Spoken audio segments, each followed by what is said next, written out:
ഞാനിപ്പോൾ ആഗ്രഹിക്കുന്ന എന്താണെന്നറിയോ? ഈ ലോകത്തുള്ള സകല മനുഷ്യർക്കും ഓർമ്മിക്കാൻ മനോഹരമായൊരു കുട്ടിക്കാലം ഉണ്ടാവട്ടെ എന്നാണ്.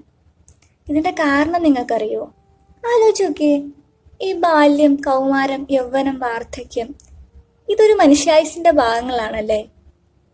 ഈ ബാല്യം ശരിക്കും എന്താ? ഈ കൗമാരവും യൗവനവും വാർദ്ധക്യവും ജീവിച്ചു തീർക്കാൻ വേണ്ടി മനുഷ്യൻ മാറ്റി വെക്കുന്ന ഓർമ്മകളുടെ ഒരു മൂലധനമാണ് ബാല്യം എന്ന് പറയുന്നത്. ശരിയല്ലേ? നിങ്ങൾ ആരും ഇതുവരെ ചിന്തിച്ചിട്ടില്ല? ഞാൻ അങ്ങനെ ചിന്തിച്ചിട്ടുണ്ട് കേട്ടോ. അപ്പൊ പറഞ്ഞു വന്നത് ഇതിനെക്കുറിച്ചൊന്നുമല്ല. ഞാൻ പറഞ്ഞു വന്നത് എന്തിനെ കുറിച്ചാണെന്നറിയോ? ദീപ ടീച്ചറുടെ കുന്നോളം ഉണ്ടല്ലോ ബാല്യകാലക്കുളിർ എന്ന് പറയുന്ന പുസ്തകത്തെ കുറിച്ചാണ്.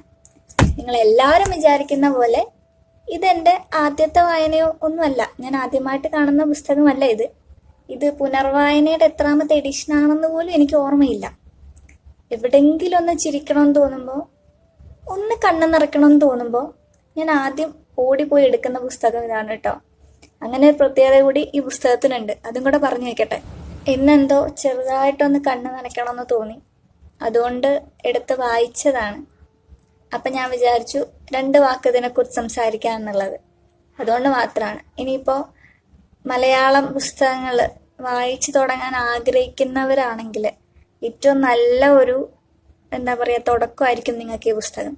വളരെ ലളിതമായ ഭാഷയിൽ ഒരുപാട് ഓർമ്മകളെ ടീച്ചർ ഇതിൽ കൈകാര്യം ചെയ്യുന്നുണ്ട്. ഒരുപക്ഷെ ടീച്ചർ, ഞാൻ നേരത്തെ പറഞ്ഞ പോലെ, ഒരു മൂലധനമായിട്ട് ടീച്ചർ കൊണ്ട് നടക്കുന്ന ഓർമ്മകളെ കുറിച്ചാണ് ഇതിൽ മുഴുവൻ സംവദിക്കുന്നത്. ഓർമ്മകളെന്നും തുരുത്തുകളാണല്ലേ നമുക്ക്. എപ്പോഴെങ്കിലും ഒന്ന് ചേക്കേറി ഒന്ന് വിശ്രമിക്കാൻ നമ്മൾ ആഗ്രഹിക്കുമ്പോൾ നമ്മൾ കയറി വിളിക്കുന്ന ഒരു തുരുത്താണ് ഓർമ്മകളെന്നും. അതിൽ കണ്ണ് നനയിക്കുന്നതായിട്ടുള്ളതും ചിരി വിടർത്തുന്നതായിട്ടുള്ളതും പലപ്പോഴും